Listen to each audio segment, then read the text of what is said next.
नमस्कार साथियों, middle in maths में आपका स्वागत है। साथियों, आज आपके सामने स्टैटिक जीके का बहुत ही इंपॉर्टेंट क्वेश्चन लेके आया हूं, जो सभी आगामी एग्ज़ाम के लिए बहुत ही हेल्पफुल साबित होने वाले हैं। आइए चलते हैं प्रश्न संख्या 1 के बारे में एक्सप्लेनेशन के साथ हम लोग पढ़ने वाले हैं। आइए चलते हैं प्रश्न संख्या 1। आपने देख लिया होगा सुरक्षा परिषद क्या है। सुरक्षा परिषद के 5 स्थायी सदस्य देश कौन कौन से हैं, ये प्रश्न पूछा है। प्रश्न पे जाने से पहले मैं कुछ एक्सप्लेनेशन आपके सामने रखने वाला हूँ। आपसे अगर ये प्रश्न साथी पूछ लिया जाए कि सुरक्षा परिषद किसका अंग है, तो आपका जवाब होगा साथी ये यूएनओ का अंग है। यूएनओ का मतलब होता है यूनाइटेड नेशन ऑफ ऑर्गेनाइजेशन। आपसे ये प्रश्न पूछ ले यूएनओ की स्थापना किस दिन हुई है साथी, तो आपका जवाब होगा 24 अक्टूबर को यूएनओ की स्थापना हुई है, अर्थात संयुक्त राष्ट्र संघ की स्थापना हुई थी। किस सन में साथी हुई? सन 1945 में। ये प्रश्न पूछा जाता है यूएनओ का हेडक्वार्टर अर्थात मुख्यालय कहाँ है? साथी इसका सही जवाब हो जाएगा न्यूयॉर्क में। कहाँ पे साथी? न्यूयॉर्क में है।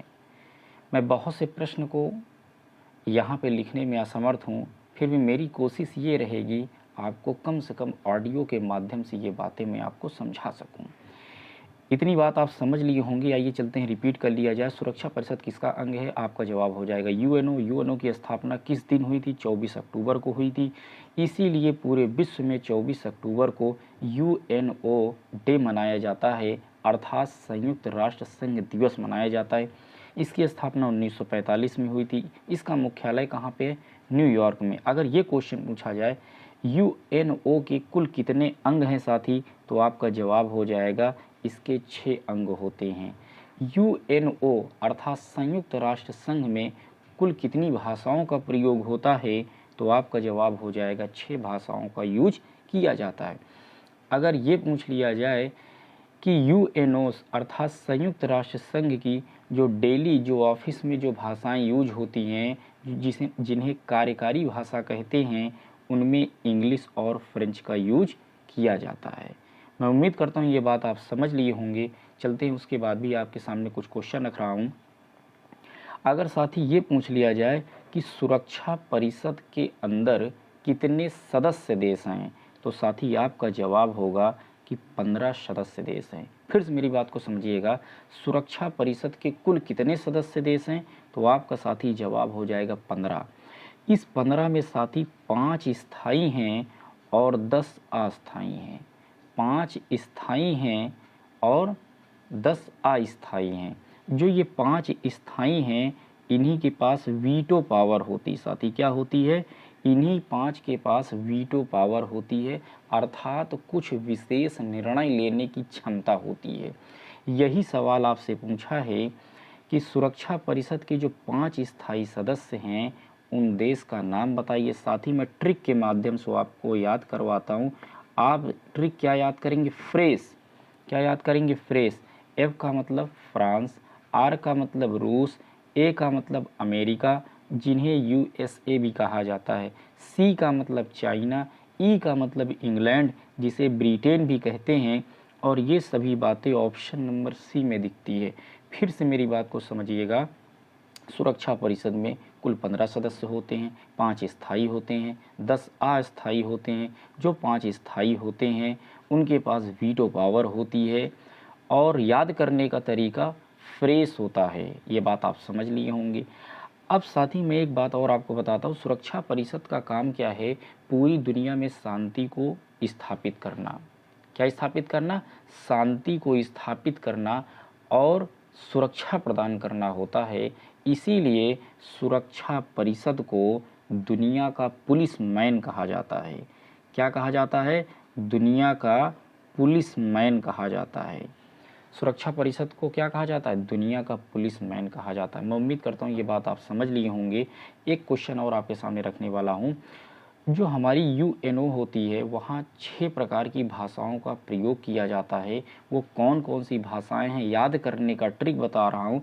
जो आपने फ्रेस लिखा है साथी, इसी में एस जोड़ दीजिए, फ्रेसेस हो जाएगा। एफ का मतलब फ्रेंच लैंग्वेज, आर का मतलब साथी रशियन लैंग्वेज, ए का मतलब अरबी, सी का मतलब चाइनीज़ लैंग्वेज, ई का मतलब इंग्लिश लैंग्वेज और एस का मतलब स्पेनिश लैंग्वेज। मैं उम्मीद करता हूँ पहला क्वेश्चन आपको समझ में आ गया होगा। फिर उसके बाद भी आपको कुछ एडिशनल क्वेश्चन आपके सामने रखना हो।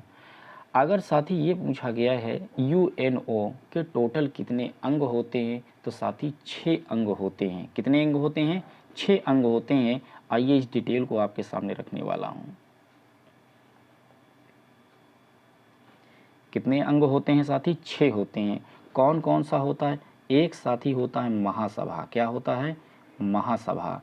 महासभा को विश्व की लघु संसद कहा जाता है।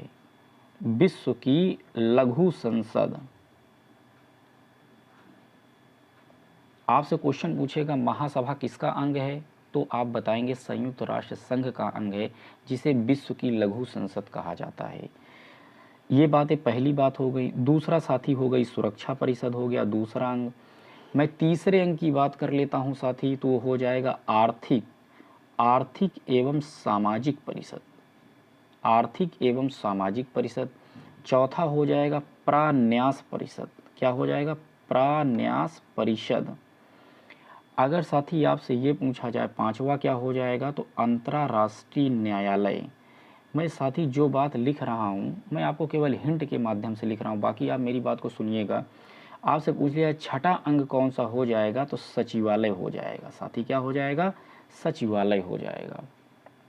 आइए कुछ एक्स्ट्रा जानकारी आपके सामने और रखता हूँ साथी।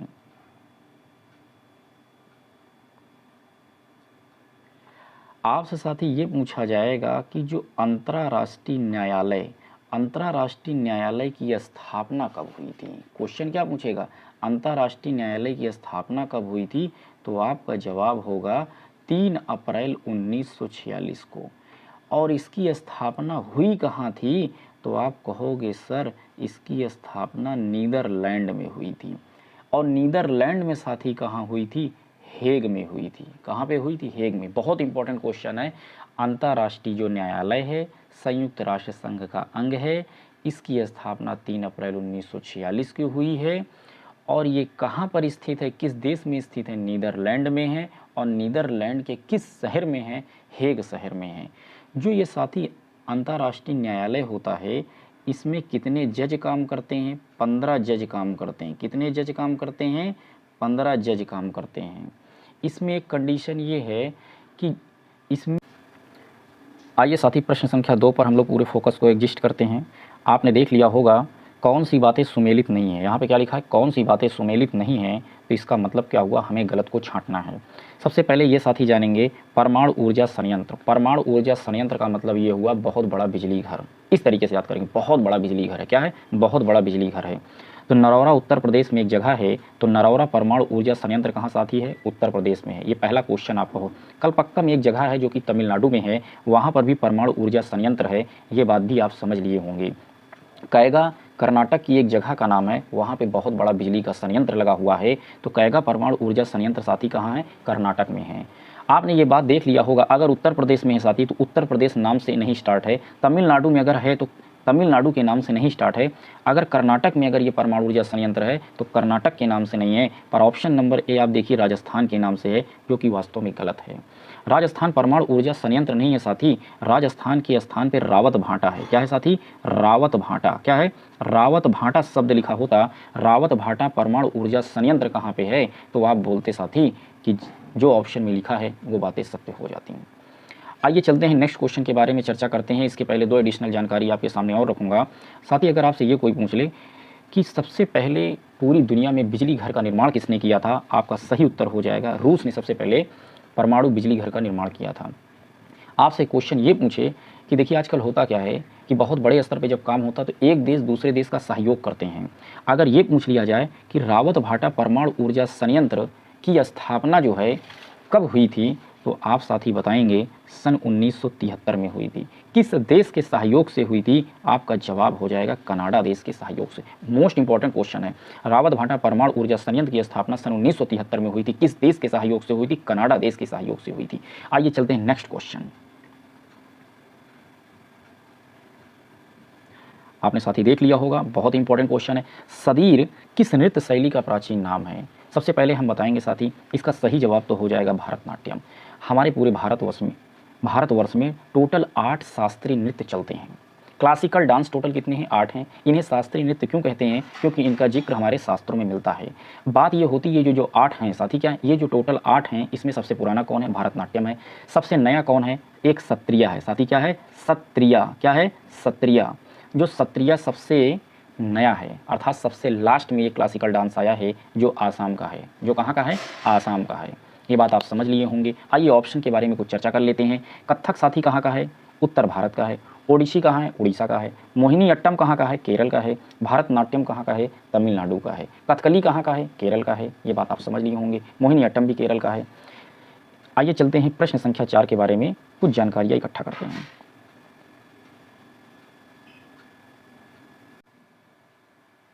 साथियों, आपने देख लिया होगा, माउंट एवरेस्ट पर 2 बार फतह करने वाली, अर्थात माउंट एवरेस्ट पर लगातार 2 बार चढ़ने वाली महिला का नाम क्या है? इसका सही जवाब हो जाएगा संतोष यादव। संतोष यादव भारत की हैं। अगर आपसे कुछ एडिशनल क्वेश्चन अगर आपके सामने मैं रखूं, अगर ये पूछ लिया जाए सबसे पहले भारत की तरफ से कौन सी महिला है जो माउंटेन एवरेस्ट पर चढ़ाई की थी, तो आप कहेंगे बछेंद्री पाल है। कौन है? बछेंद्री पाल। और पूछा जाएगा भाई कब इन्होंने जानते हैं कि फतह किया था? सन 1984 में। ये बहुत इंपॉर्टेंट क्वेश्चन है। माउंट एवरेस्ट पर सबसे पहली बार चढ़ने वाली भारत की महिला का नाम बछेंद्री पाल है। कब चढ़ी थी? 1984 में। लगातार 2 बार किसने फतह किया था? संतोष यादव ने। ये इंपॉर्टेंट क्वेश्चन है। अब पूछा जाए माउंट एवरेस्ट की ऊंचाई कितनी है, तो आपका जवाब होगा 8,848.86 मीटर है। 8,848.86 मीटर है। कहीं कहीं 8,850 भी दिया रहता है, वो ऑप्शन के हिसाब से हम लोग क्वेश्चन को सॉल्व करेंगे। आइए चलते हैं कुछ इसी में नेक्स्ट क्वेश्चन करते हैं। अगर साथी आपसे ये पूछ लिया जाए कि विश्व की सबसे ऊंची पर्वत चोटी किसकी है, तो माउंटेन एवरेस्ट की है। अगर ये पूछा जाए कि माउंटेन एवरेस्ट पर सबसे पहले फतह करने वाले व्यक्ति कौन थे विश्व स्तर पर, उनका नाम है तेंजिंग नोरके। क्या नाम है? तेनजिंग नोरके। क्या नाम है? नोरगे है, सॉरी। कहाँ के रहने वाले थे? नेपाल के। उसी समय जानते हैं कि एक और लोग थे, एडमंड हिलेरी। क्या नाम था? Edmund Hillary. क्या नाम था? Edmund Hillary. कहाँ के थे? न्यूजीलैंड के थे। फिर मेरी बात को समझिए, अगर आपसे ये पूछा जाए विश्व स्तर पे अगर ये बात पूछी जाए कि सबसे पहले पर्वत पे माउंटेन एवरेस्ट पे कौन सबसे पहले चढ़ाई किया था, अर्थात फतह किसने किया था, तो उनका नाम है तेंजिंग नोरगे। ये व्यक्ति थे और कहाँ के थे? नेपाल के थे। और दोनों लोग एक साथ गए थे। एडमंड हिलेरी भी थे जो न्यूजीलैंड के थे। ये क्वेश्चन आप समझ गए होंगे। पर आपसे ये क्वेश्चन पूछ लिया जाए कि पूरी दुनिया में सबसे पहले कौन सी महिला है जो एवरेस्ट पर चढ़ाई की थी, उसका नाम था जुंको तेबई। क्या नाम था? Junko Tabei. क्या नाम था? जुंको तेबई, जो जापान की थी। कहाँ की थी? जापान की। आइए फिर क्वेश्चन का रिपीट कर देता हूँ मैं आपके सामने। माउंट एवरेस्ट पर 2 बार फतह करने वाली महिला का नाम है संतोष यादव। पहली बार भारत की तरफ से किसने फतह किया था? बछेंद्री पाल। कब? 1984 में। इसकी ऊंचाई कितनी है? 8,848.86 मीटर है। आपसे ये क्वेश्चन पूछ लिया जाए विश्व स्तर पर सबसे पहले कौन सी महिला है जो माउंटेन एवरेस्ट पर चढ़ी थी? जुंको तेबई जापान की थी। और कौन से वो 2 व्यक्ति थे जो सबसे पहले फतह किए थे? एक का नाम तेंजिंग नोरके जो नेपाल के थे, एक दूसरे थे एडमंड हिलेरी जो न्यूजीलैंड के थे। न्यूजीलैंड की राजधानी साथी क्या होती है? विलिंगटन होती है। क्या होती है? विलिंगटन। और नेपाल की राजधानी क्या होती है? आप मुझे खुद कमेंट में बताएंगे। साथियों, आज मैं अपनी बातों को यहीं तक विराम की अवस्था में ले जा रहा हूँ। साथियों, अगर आपको ये लग रहा है कि मैं आपके लिए सार्थक अगर प्रयास कर रहा हूँ, तो प्लीज़ चैनल को लाइक शेयर एंड सब्सक्राइब अवश्य करिएगा। जय हिंद, जय भारत।